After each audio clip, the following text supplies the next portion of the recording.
Video में हम लोग बायोलॉजी के दो बहुत ही महत्वपूर्ण टॉपिक पर चर्चा करेंगे जो आपके आने वाले मेगा छात्रवृत्ति एग्जाम के लिए यानी कि एयरफोर्स एग्जाम के लिए काफी महत्वपूर्ण होगा। तो इसलिए आप लोग वीडियो को ध्यान से देखिएगा। तो चलिए दोस्तों, बिना समय गवाए हुए सीधे चलते हैं हम लोग प्रश्न की ओर। यहाँ देखिए प्रश्न, पहले प्रश्न के रूप में पहला टॉपिक क्या लिया है? देखिए पहला टॉपिक लिया है वायु प्रदूषण क्या है। यहाँ से भी क्वेश्चन कई बार आपके बोर्ड एग्जाम में, कई बार आपके एडवांस एग्जाम में पूछा गया है।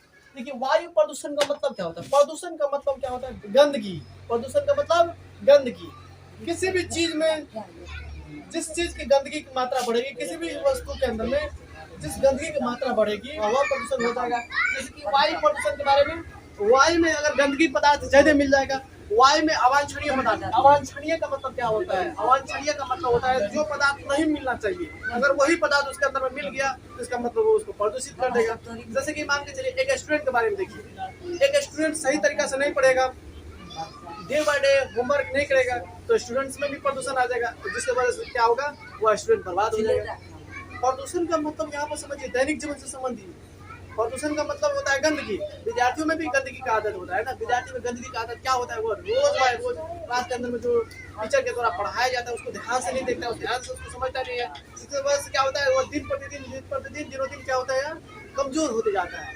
विद्यार्थी के अंदर में ये अवगुण हो गया, ये प्रदूषण हो गया। तो वायु प्रदूषण के बारे में हम चर्चा कर रहे हैं। तो वायु में अवांछनीय पदार्थों का मिल जाना, वायु में गंदगी पदार्थों का ज्यादा मिल जाना। अवांछनीय का मतलब क्या होता है? जो पदार्थ का नहीं मिलना चाहिए वही चाहिए, उसी की मात्रा जब ज्यादा बढ़ जाएगा, जो पदार्थ नहीं मिलना चाहिए, और जब उसी पदार्थ की मात्रा किसी चीज का बढ़ जाएगा, मिल जाएगा, तो वह उस तरह का प्रदूषण हो जाएगा। तो वायु में अवांछनीय पदार्थ का बढ़ जाना या ज्यादा हो जाना वायु प्रदूषण। जल प्रदूषण के बारे में कहेंगे तो जल में अवांछनीय पदार्थ का ज्यादा हो जाना। ध्वनि प्रदूषण के बारे में कहेंगे तो अवांछनीय ध्वनि को, अवांछित ध्वनियों को या अवांछित ध्वनि को क्या कहते हैं? ध्वनि प्रदूषण कहते हैं। जितना मात्रा में आवाज चाहिए उससे ज्यादा मात्रा में, जैसे डीजे हो गया, लाउड स्पीकर हो गया, जितना लॉ में चाहिए अगर उससे हम ज्यादा मात्रा में आवाज को निकालते हैं या ध्वनि स्पीकर या लाउड स्पीकर के द्वारा सुनते हैं तो वो हो जाता है ध्वनि प्रदूषण, जिसके वजह से हम लोग को अप्रिय लगने लगता है। वैसी ध्वनि जो हम लोग को अप्रिय लगने लगता है, अच्छा नहीं लगने लगता है, जिस कारण से हम लोग सो नहीं पाते, उसी को कहते हैं हम लोग ध्वनि प्रदूषण। तो यहाँ पर हम आपको समझाने की कोशिश कर रहे हैं वायु प्रदूषण। तो जब वायु प्रदूषित हो जाएगा तो उसमें क्या होगा, उस एरिया के अंदर में, उस प्रदूषित एरिया, उस प्रदूषित वायु के अंदर में रहने वाले जितने भी जीव है उसका जीवन संकट में पड़ेगा ना, क्योंकि उससे श्वसन से संबंधित बीमारी उत्पन्न होगी। इसलिए भी यहाँ पर ऑब्जेक्टिव पूछे हैं, श्वसन तंत्र से संबंधित विभिन्न रोग, श्वसन तंत्र से संबंधित विभिन्न रोग किस प्रकार के प्रदूषण के कारण होता है? श्वसन तंत्र यानी कि श्वास से संबंधित वायु प्रदूषण के कारण होता है। वायु प्रदूषित होने के कारण से आप बीच में कौन कौन सी समस्या आएगी, कौन कौन सा रोग उत्पन्न हो सकता है? तो यहाँ देखिए क्षय रोग हो गया, खसरा हो गया, चिकन पॉक्स हो गया, इसके बाद पोलियो। वायु प्रदूषित होने के कारण से बहुत ही खतरनाक डेंजर बीमारी उत्पन्न होता है। इसलिए बड़े बड़े बुजुर्ग का सब कहते हैं वायु को प्रदूषित नहीं करना चाहिए। वायु को प्रदूषण से बचाने के लिए हम लोग को ज्यादा से ज्यादा पेड़ लगाना चाहिए। पेड़ हम क्यों लगाते हैं? इसलिए लगाते हैं बाबू, क्योंकि पेड़ क्या करता है, हमेशा प्रदूषित वायु को, जहरीली वायु को अपने अंदर समा लेता है, सोख लेता है। प्रदूषण को खत्म नहीं कर सकता लेकिन प्रदूषण को कम कर सकते हैं। प्रदूषण कभी खत्म नहीं होगा, कभी नहीं खत्म हो सकता है, क्योंकि जब जब भी धरती पर इंसान रहेगा, इंसान कोई भी सामान का यूज करेगा ही और दुरुपयोग भी करेगा, और दुरुपयोग करेगा तो वहाँ पर प्रदूषण फैलेगा ही। मशीन भी लगाइएगा, कोई भी चीज काम कीजिएगा, कोई भी काम कीजिएगा तो वहाँ पर क्या होगा, प्रदूषण उत्पन्न होगा ही। हाँ, प्रदूषण को खत्म नहीं किया जा सकता लेकिन कम किया जा सकता है। तो कम करने का क्या तरीका है? कम से कम वस्तु का इस्तेमाल करेंगे और ज्यादा से ज्यादा पेड़ पौधे का लगाएंगे। तो पेड़ पौधे क्या करेगा, जितने भी जहरीली वस्तु है, जितने भी जहरीली गैस है उसको अपने अंदर समाने का प्रयास करेगा। यहाँ देखिए पहला नंबर ऑब्जेक्टिव यहाँ से वायु प्रदूषण से संबंधित, यहाँ पे देखिए ऑब्जेक्टिव के रूप में क्वेश्चन पूछा गया आपके आरंभ से क्या, श्वसन तंत्र से संबंधित विभिन्न रोग किस प्रकार के प्रदूषण के कारण होता है? वायु प्रदूषण के कारण से होता है। और वायु निम्न पूछ देगा, निम्न में कौन एक वायु प्रदूषक पदार्थ है? वायु को प्रदूषित करने वाला। प्रदूषक का मतलब क्या होता है? प्रदूषण करने वाला पदार्थ। तो प्रदूषण करने वाला पदार्थ तो बहुत सारे चीज हो सकता है। तो वायु के अंदर में कौन कौन हो जाएगा? वायु के अंदर में पेट्रोल डीजल से चलने वाली जितने भी गाड़ियाँ होती है, जब चलती है तो जहरीली गैस छोड़ती है, कार्बन डाइऑक्साइड छोड़ती है, इसके बाद सल्फर डाइऑक्साइड, नाइट्रोजन डाइऑक्साइड, कई तरह का हानिकारक गैसें छोड़ती है। तो ये सारी गैसें वायु को क्या कर देती है? प्रदूषित कर देती है। तो वायु प्रदूषण का मतलब क्या हुआ? वायु को प्रदूषित करने वाला। तो वायु को प्रदूषित करने वाला तो बहुत ही सारे गैस हो गया। इसके साथ ही साथ देखिए यहाँ पर हम लिखा है क्या, कार्बन मोनोऑक्साइड, नाइट्रोजन का ऑक्साइड, नाइट्रोजन का ऑक्साइड, कार्बन डाइऑक्साइड, इसके बाद सल्फर डाइऑक्साइड, सल्फर ट्राइऑक्साइड, ये सब सल्फर डाइऑक्साइड का मतलब SO2, सल्फर ट्राइऑक्साइड का मतलब SO3, नाइट्रोजन के ऑक्साइड का मतलब NO, इसके बाद कार्बन डाइऑक्साइड का मतलब CO2, इसके बाद देखिए कार्बन मोनोऑक्साइड का मतलब CO। ये सारी गैस क्या करती है, ये सारे पदार्थ क्या करती है, वायु को प्रदूषित करती है। तो कहेगा कि निम्नलिखित में कौन एक वायु प्रदूषक पदार्थ है, ये सारे हैं, sulphur dioxide, sulphur trioxide, nitrogen dioxide या नाइट्रोजन ऑक्साइड या नाइट्रोजन ऑक्साइड या कार्बन डाइऑक्साइड या कार्बन मोनोऑक्साइड, ये सारे पदार्थ क्या करता है, वायु को प्रदूषित करने का काम करता है। इसके साथ ही साथ देखिए यहाँ पे क्वेश्चन भी दिए हैं, निम्न में कौन वायु प्रदूषक पदार्थ नहीं है। वायु प्रदूषक पदार्थ कार्बन डाइऑक्साइड तो है, इसमें कार्बन मोनोऑक्साइड भी है, नाइट्रोजन ऑक्साइड भी है, लेकिन नाइट्रोजन नहीं है। यहाँ पे इसका ऑप्शन में क्या हो जाएगा, बी नंबर ऑप्शन सही हो जाएगा। ये सारे पदार्थ क्या हो जाएगा, वायु प्रदूषक पदार्थ हो जाएगा।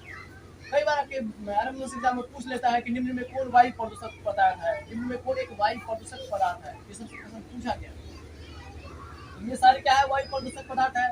और प्रदूषित वायु में रहने से, प्रदूषित वायु में रहने से और उस तरह का वायु को अपने श्वसन के रूप में लेने से कौन कौन सी बीमारियां उत्पन्न हो सकती है, तो क्षय रोग, खसरा, चिकन पॉक्स, पोलियो, ये सारी बीमारियां उत्पन्न होती हैं। कई बार आपके एग्जाम में पूछ सकता है निम्नलिखित में प्रदूषित वायु से होने वाले रोग है, क्षय रोग, खसरा, चिकन पॉक्स। यहाँ तो कह रहे हैं वायु प्रदूषण से नहीं होने वाला रोग, वायु प्रदूषण से होने वाला रोग नहीं है। ये सारे तो है बी सी डी, ये वायु प्रदूषण के कारण से रोग उत्पन्न होता है, लेकिन अतिसार नहीं होता है। अतिसार मतलब डायरिया, बार बार जो दस्त होता है, बार बार जो उल्टी होता है, ये किसके कारण से होता है, ये होता है क्या, जल प्रदूषण के कारण से। पूछ रहा है क्या प्रश्न, वायु प्रदूषण से होने वाला रोग नहीं है। ये क्षय रोग, चिकन पॉक्स, खसरा, ये तो है वायु प्रदूषण के कारण से होने वाला रोग। पोलियो, ये सारे तो है, लेकिन अतिसार नहीं है वायु प्रदूषण के कारण से होने वाला रोग। ये किसके कारण से होता है, तो जल प्रदूषण के कारण से होता है। इसलिए इसका ऑप्शन नंबर ए भी। जल प्रदूषण के बारे में क्या हम आपको समझाने की कोशिश कर रहे हैं, जल में अवांछनीय पदार्थ का जैद हो जाना।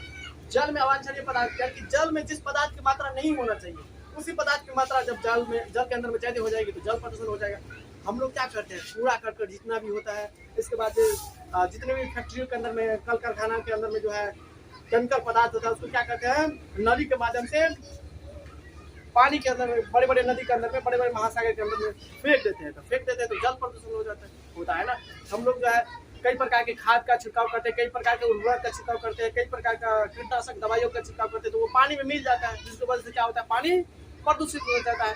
तो प्रदूषित जल से कौन कौन बीमारियां उत्पन्न हो सकती है, तो प्रदूषित जल से आपको हो जाएगा हैजा हो जाएगा, टाइफाइड हो गया, पीलिया हो गया, अतिसार हो गया, हेपेटाइटिस ए हो गया, हैजा, टाइफाइड, पीलिया, अतिसार, हेपेटाइटिस ए, ये सब बीमारी प्रदूषित जल पीने के कारण से होता है। तो प्रदूषित जल के संपर्क में रहिएगा, कोई भी प्रदूषण के संपर्क में रहिए, चाहे ध्वनि प्रदूषण के संपर्क में रहिए, जल प्रदूषण, वायु प्रदूषण, ध्वनि प्रदूषण, कहीं पर भी अगर प्रदूषित जगह में रह रहे हैं तो आपको बीमारी वहाँ पर होगा ही। इसलिए कहा जाता है कि हमें वातावरण को स्वस्थ और साफ सुथरा रखना चाहिए। क्यों कहा जाता है, ताकि हम स्वस्थ रहे, हमारा जीवन बेहतर हो।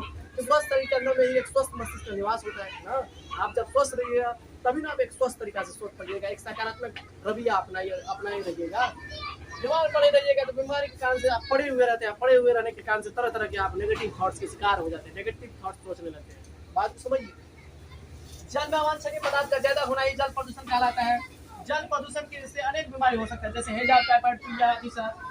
जैसे यहाँ देखिए जल प्रदूषण कौन करता है, तो यहाँ देखिए अगर जल के अंदर में शीशा चल जाएगा, लेड चल जाएगा, मरकरी चल जाएगा, कैडमियम चल जाएगा, तो ये सब क्या करेगा, जल को तुरंत बाद जल को क्या करेगा, जाते ही मात्र क्या करेगा, उसको जल को प्रदूषित कर देगा। तो लेड, शीशा, मरकरी, कैडमियम, इसके बाद कीटनाशक दवाई हो गया, उर्वरक हो गया, उसके साथ कोई भी कागज को मान के चलिए, कोई भी कूड़ा कचरा को हो गया, उसको जब ये आप जल में फेंकिएगा, जल में मिलेगा, वो तभी क्या कर देगा, उसको जल प्रदूषण कर देगा। तो इसका मतलब ये नहीं समझिएगा कि सर जी लेड, शीशा ये सब रहेगा तो इसके कारण से जल प्रदूषण होगा, और क्या उर्वरक जो पानी में मिलाते हैं तो उसके कारण से जल प्रदूषण नहीं होगा, क्या खाद जो मिलाते हैं, क्या मान के चलिए फैक्ट्री के अंदर से जो भी, या हमारे घर के अंदर में जो भी कचरा होता है उसको जब पानी के अंदर में मिलेगा तो क्या जल प्रदूषण नहीं होगा, तो उसके कारण से भी होगा। अब ये सब कारण से भी होता है जल प्रदूषण। प्रदूषित जल से कौन कौन बीमारी होता है, हैजा, टाइफाइड, पीलिया, अतिसार, इसके साथ साथ हेपेटाइटिस। इन सारी बातों को आपको ध्यान में रखना है।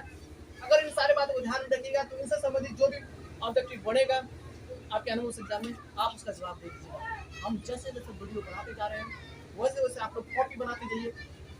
जितना बेहतर कॉपी होगा और उस पर एक अच्छी पकड़ होगी, आप उसको डेली रिवीजन कीजिएगा, डेली पढ़िएगा, तो आपको कहीं पर भी दिक्कत नहीं आएगी। बस आपको पढ़ना पड़ेगा।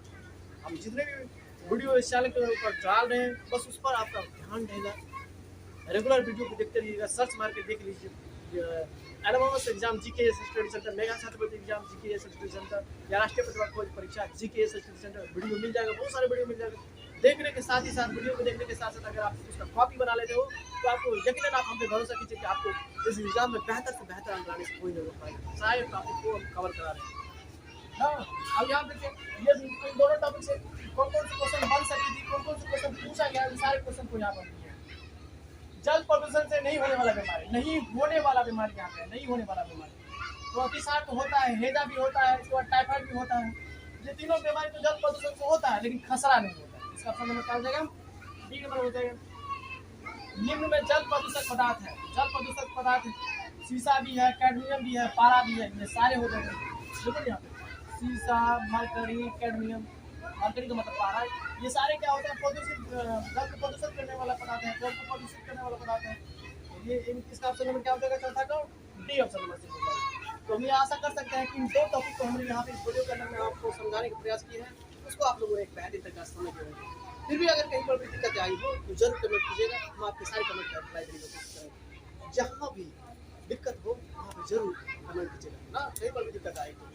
और इससे पहले भी हमने आपके एनोमस एग्जाम के लिए बहुत सारे क्वेश्चन करा दिए, बहुत सारे टॉपिक्स को कवर करा दिए हैं। जाकर के आप प्ले लिस्ट में एनोमस साइंस के प्ले लिस्ट में चले जाइएगा, तो साइंस से संबंधित जितने भी आपकी परेशानी होगा वो दूर हो जाएगा। एसएसटी के प्ले लिस्ट में जाइएगा, एनोमस एसएसटी के प्ले लिस्ट में तो सोशल साइंस के अंतर्गत जो भी, जैसे कि मान लीजिए चलो सिविक्स यानी कि नागरिक शास्त्र, भूगोल और इतिहास से संबंधित जो भी क्वेश्चन पूछा जाएगा उसका जवाब आपको मिल जाएगा, आसानी से उसका तैयारी हो जाएगा। मैथ के अंदर में जाइएगा तो मैथ की तैयारी हो जाएगा।